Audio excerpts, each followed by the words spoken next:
কথা বলছিলাম তিনি পঞ্চগড় স্টেডিয়ামে দ্বিতীয় সর্বোচ্চ গোলদাতা সৈয়দপুর ফুটবল একাডেমির পক্ষে গোল করেছিলেন 2-0 গোলে অগ্রগামী তারা। আগের ম্যাচের পূর্বে যে রেকর্ডগুলো বলছিলাম সেই রেকর্ডগুলোকে ভেঙে গোল করবার জন্য বড়িয়ে আসছে অধিপক্ষ সৈয়দপুর দল। পাওয়া যায় এই বল পাইতে গেলে সিরাজগঞ্জ রাখা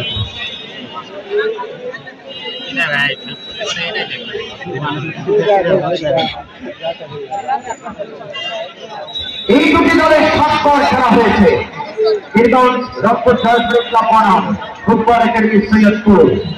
7 বারের 7টাতে 7 বার জিতেছেন বীরগঞ্জ রংপুর। ফুটবল একাডেমি এবং ইতিমধ্যে প্রথমার্ধে এবং দ্বিতীয়ার্ধে 2টি গোল করলেন।